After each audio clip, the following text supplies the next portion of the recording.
Olá, irmãos. É uma satisfação, é um grande prazer estar de volta aqui mais uma vez para a gente conversar, trazer algumas ideias para discutirmos, para que os irmãos guardem e reflitam a respeito das ideias de Cristo, do Espiritismo, da doutrina dos Espíritos e também para a nossa formação pessoal. Nós bem sabemos, desde os ensinamentos de Cristo, que ele veio aqui nos propor a reforma íntima. Mas a reforma íntima ela só vai acontecer se a gente conhecermos a nós mesmos, se nós nos conhecermos, se a gente conhecer a nós mesmos. Porque a gente não faz uma reforma de algo que não precisa de reforma. E para precisar de reforma, a gente tem que saber que precisa de reforma. Caso contrário, por que fazer reforma? E é esse o tema que eu vou falar hoje. A reforma que se dá em nós a partir do momento que a gente se conhece. O famoso conhece-te a ti mesmo, que vem desde a antiguidade. Mas eu queria começar com uma historinha de um aluno que encontrou um professor, depois de muitos anos, professor que fora da escola primária lá, né, naquele tempo, e ele encontrou o professor já velhinho, já aposentado, e o reconheceu na rua. E foi falar com ele. E disse: oi, professor, o senhor é o fulano de tal? Sou. Eu fui seu aluno, o senhor se lembra de mim, lá no colégio tal, na época tal? E o professor, claro que não se lembrava, fazia tanto tempo, tantos alunos passaram pela escola dele. E ele disse: olha, meu filho, não me lembro de ti, o que tu fazes hoje? Você é professor, hoje eu sou professor. E a inspiração de eu ser professor foi do senhor. E eu vou lhe explicar qual foi a inspiração e vou lhe dizer o porquê que eu lhe procurei agora. Porque houve um dia em que eu era muito pobre à época, e houve um dia que um aluno, colega meu, colega da aula, chegou com um relógio muito lindo. E eu fiquei encantado e apaixonado por aquele relógio. E disse: vou roubar dele. E eu roubei. Lá pelas tantas, na aula, o colega descobriu que o relógio não estava mais com ele. E reclamou para o senhor. O senhor parou e pediu para que todos parassem também com as atividades e solicitou que a pessoa que tivesse roubado devolvesse. E ninguém se manifestou. Eu, evidentemente, não me manifestaria. E aí o senhor pediu que todos se levantassem, ficassem próximo à parede, de olhos fechados, que o senhor ia observar um a um os bolsos dos alunos. E ia encontrar o relógio. E o professor assim fez. E eu fiquei, né, diz o aluno contando ao professor, eu fiquei com medo, porque o senhor ia achar o relógio no meu bolso. E foi assim que aconteceu. O senhor achou o relógio no meu bolso, e depois de ter achado o relógio no meu bolso, tirou e continuou olhando todos os alunos até todos terem sido revistados. Quando terminou, o senhor pediu para que todos abrissem os olhos, voltassem às suas carteiras e disse: achei o relógio, está em minha mão, estou te devolvendo. E devolveu para o aluno, que era o dono do relógio, e nunca falou nada para ninguém de quem o senhor tinha pego o relógio. Isso me fez me dar uma lição de moral, uma lição para a vida, e que me transformou. A partir daquele momento eu vi que não valeria a pena eu me apossar das coisas que não eram minhas. E a partir de então, eu, me espelhando no senhor, nessa lição de moral que o senhor me deu, sem que o senhor soubesse, porque o senhor nunca me entregou, o senhor nunca disse que fui eu decidi me tornar um professor, porque descobri, né, que era importante a gente ter respeito pelas pessoas.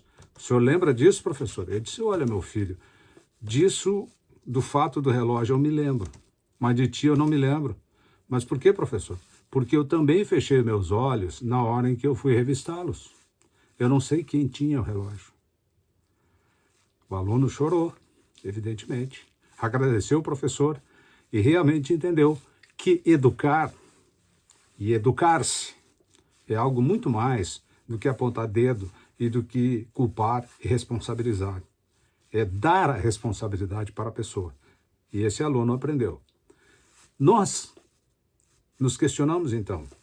Jesus veio nos ensinar que nós precisamos mudar-nos. Precisamos mudar para mudar o mundo.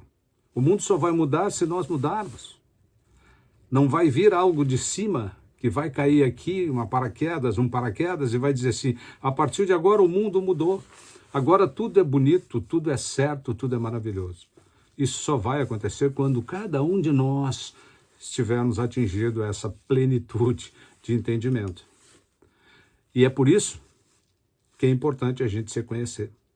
A gente só vai mudar quando a gente se conhece. O menino mudou, porque ele aprendeu com o professor. Ele entendeu a mensagem. E ele mudou e deixou de ser o ladrão que ele poderia ter sido para se tornar um professor, para ensinar outras pessoas aquele ensinamento que ele havia recebido. O Allan Kardec, né, o codificador do Espiritismo, lá nas questões 919, que é dividida em A e B, né, ele pergunta, qual o meio prático mais eficaz que tem o homem de se melhorar nessa vida e de resistir à atração do mal? Os espíritos respondem, os benfeitores da humanidade respondem, me parece que seria Santo Agostinho, né? Porque na sequência tem uma explicação de Santo Agostinho, mas eu não tenho certeza disso, mas parece.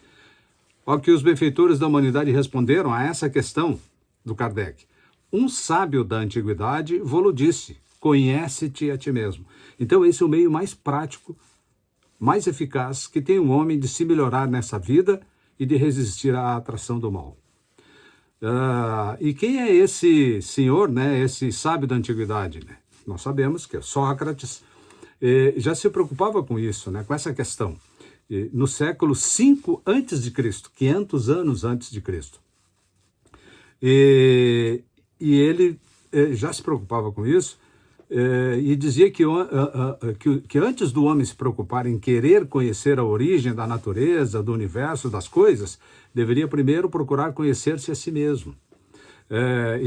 Inclusive, no pórtico do templo de Apolo, estava gravada a expressão, conhece-te a ti mesmo, que se tornou, então, a bandeira do filósofo grego, do Sócrates. E ele andava pelas ruas e praças de Atenas, pelo mercado, pelas assembleias, em todos os lugares, indagando as pessoas. Você sabe o que você diz? Você realmente tem certeza daquilo que você acredita? Em que você acredita? Você está realmente conhecendo aquilo em que acredita? Aquilo em que pensa? Ou naquilo que você diz? Nós, meus irmãos, nós sabemos o que nós acreditamos? Nós acreditamos naquilo que dizemos? Nós entendemos aquilo que acreditamos? Será? Pausa para reflexão. Fazendo essa pergunta às pessoas, o Sócrates deixava o pessoal, né, baratinado, como se diz hoje, né, embaraçados, curiosos, irritados, e na maioria das vezes, se eu perguntar para algum dos irmãos também, assim, de sopetão, surpreso, né? Pô, eu não sei o que responder. Pois, quando as pessoas tentavam responder ao filósofo às suas indagações, percebiam que, na maioria das vezes, não sabiam responder e que nunca tinham verdadeiramente parado para refletir nessas suas crenças, naquilo que, nos seus valores, nas suas ideias e nos seus ideais. A gente compra muita coisa, isso vem trazido para a gente. Nós compramos algo que não é nosso. A mídia, os sistemas ideológicos, eu não estou falando de política, né? Estou falando de ideias, de ideologia que não é ideologia política. O controle ideológico das coisas se dá diretamente através da mídia que nós temos hoje, das redes sociais. Então nós acabamos comprando muitas coisas que não são nossas, a maioria das coisas. Nós nem sabemos o que é, mas já temos opinião, e nós já erguemos o dedo, e nós nem sabemos do que se trata.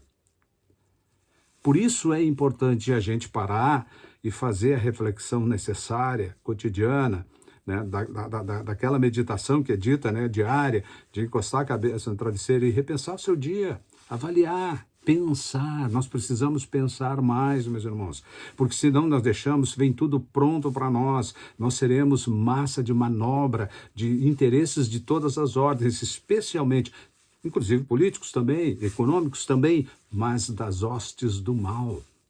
Precisamos avaliar aquilo que nós fazemos, aquilo que nós dissemos e aquilo que pensamos, porque senão nós seremos massa de manobra, marionetes, para atender interesses que não são aquilo que nós queremos.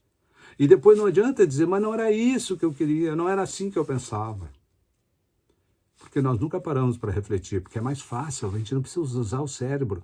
E nós só usamos 5% da nossa capacidade, irmãos. Apenas 5% do nosso cérebro. Se nós usássemos 20%, nós já teríamos condições de saber o que o nosso irmão, o nosso vizinho, a pessoa que está ali na outra sala estava pensando. Eu já conseguiria perceber com 20%. E nós não usamos nem 5%. Então, a reforma íntima tem que começar pela nossa condição intelectual, de acreditarmos que somos capazes e que pensamos, e nós pensamos, nós temos condições, sim, nós não precisamos esperar que alguém nos diga, que alguém faça por nós que temos que fazer. Isso foi nos dado por Jesus. Jesus disse, né, ide pregar o evangelho a todas as pessoas. E o que é o evangelho? É isso, é mudança. Então nós temos condições de fazer, porque Jesus não vinha trazer essa mensagem, ele veio exatamente para isso, perder o seu tempo, perder 1000 anos se sacrificando para conseguir entrar no escafandro carnal limitado que nem esse, um espírito tão evoluído, tão iluminado, que é o nosso governador desse planeta hoje. Perder 1000 anos se sacrificando para vir aqui, para ser ainda, e ele sabia, né, ser execrado, para ser a sombra. Sombra é questão psicológica, né? Ele era a sombra. Ele é aquilo que ninguém quer, que a gente coloca lá para trás, no nosso cérebro, no nosso pensamento, na nossa mente. Né? O ego não gosta e coloca para trás. Ele era a sombra dos judeus que esperavam um querido, um iluminado rei que viesse salvá-los da ignomínia, do controle dos romanos. E eles esperam até hoje, né? Já os romanos, já Jesus também era para os romanos, porque os romanos temiam que ele fosse realmente esse, esperado pelos judeus. Então Jesus era a sombra de 2 lados. E por isso ele sabia que seria executado, porque ele não agradava nem os judeus e não agradava nem os romanos. Mas ele sabia que poderia vir e deixar a mensagem dele, sabia que ia fazer o divisor como ele fez. Divisor de águas, divisor da história, antes e depois de Cristo. Porque é uma mensagem forte. É uma mensagem que mesmo aqueles que dizem não acreditar em Deus, respeitam Jesus. Tanto é que nós temos a C e DC, antes e depois de Cristo. E é por isso, então, que nós temos que pensar muito. Procurar usar as nossas condições e continuarmos buscando o nosso processo evolutivo. De novo, no Livro dos Espíritos, na subdivisão da questão 919, como eu falei, né, era A e B, Kardec pergunta qual o meio para se chegar ao autoconhecimento, que aí é a questão do conhece a ti mesmo. A resposta aconselha nos interrogarmos a consciência ao final de cada dia, passando em revista o que fizemos e nos perguntando se não faltamos com o cumprimento de algum dever e se ninguém tem motivos para se queixar de nós. E o Espírito Comunicante finaliza categórico, né? O conhecimento de si mesmo é, portanto, a chave do melhoramento individual. Se nós temos que evoluir, nós temos que chegar aqui, né, nascermos de um jeito e desencarnarmos de outro melhor, nós precisamos do conhecimento. Não podemos fugir do conhecimento. E não tem nada que diga que seja diferente, meus irmãos. É conhecimento. Temos que buscar o conhecimento. É dele que nós nos faremos melhor. É através dele que nós nos faremos melhor. Então, busquemos o conhecimento. E para a gente encerrar, eu gostaria de trazer uma pequena história de um famoso escritor que estava em sua casa, na sua sala de estudo, que ele pegou uma caneta e começou a escrever assim, né? Olha o que ele escreveu. No ano passado eu precisei fazer uma cirurgia para a retirada da vesícula biliar. Tive que ficar de cama por um bom tempo. Nesse mesmo ano, cheguei à idade de 60 anos e tive que renunciar ao meu trabalho favorito. Havia permanecido nele 30 anos, eu adorava aquele trabalho. No mesmo ano, experimentei a dor pela morte de meu pai E o meu filho fracassou em seu exame médico porque teve um acidente de automóvel e ficou hospitalizado por vários dias. A destruição do carro, né? Perdi o carro também, outra perda. Ao final ele escreveu, foi um ano muito mau. E ele estava ali, né? Depois de ter escrito aquilo, olhando, a esposa dele apareceu na sala e encontrou ele meio triste, né? Com todo esse monte de desgraça que ele havia escrito, né? Dizendo que o ano foi mau. E por trás dela ela leu, por trás dele, ela leu o que ele havia escrito. E aí ela saiu da sala e daqui a pouco voltou com outro papel. E colocou em cima daquele que ele havia escrito. Ele olhou o papel e sabe o que estava escrito lá? No ano passado, finalmente me desfiz da minha vesícula biliar depois de passar anos com dor. Completei 60 anos com boa saúde e me retirei do meu trabalho. Agora posso utilizar meu tempo para escrever com maior paz e tranquilidade. No mesmo ano, meu pai, com a idade de 95 anos e sem depender de nada e sem nenhuma condição crítica de doença, descansou para aguardar o seu Criador. No mesmo ano, Deus abençoou o meu filho com uma nova oportunidade de vida. Meu carro foi destruído, mas meu filho ficou vivo e não teve nenhuma sequela. Ao final, ela escreveu, esse ano foi uma grande bênção. A gente conhece a gente mesmo? Será que as crenças que nós temos, a gente entende, a gente pensa sobre elas? Ou a gente compra as coisas prontas que nos passam e joga na nossa vida como se nós não fôssemos nada mais além do que isso apenas. Do que apenas um objeto na mão de Deus, na mão de qualquer um. Nós temos que pensar sobre isso. Nós temos que entender isso, meus irmãos. Pensar, avaliar, para poder evoluir.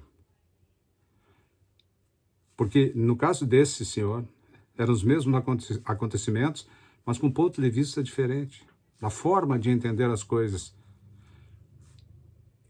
Se refletirmos que poderia ter acontecido algo mais, estaremos verdadeiramente agradecidos a Deus. Se às vezes alguma coisa de mal nos acontece e nós ficamos que Deus nos abandonou, será? Será que não foi o melhor que poderia ter acontecido? Depois a gente se dá conta, né? E encerrando, uma frase que nos leva, quando nós buscamos o nosso autoconhecimento, buscamos o conhecer-se a si mesmo, nós começamos a encontrar a felicidade. E não é a felicidade que nos faz agradecidos, mas sim o agradecimento é que nos faz mais felizes. Agradecer é que nos faz felizes. Cada um de nós escolhe como escrever a nossa própria história. Eu espero que os irmãos, assim como eu, pensemos e possamos refletir sobre isso, sobre o que nós estamos fazendo com a nossa vida e a nossa evolução. O nosso entendimento de nós mesmos, a procura pelo conhecimento, que é a procura por Deus. Que a paz de Deus esteja com os irmãos e até uma próxima oportunidade.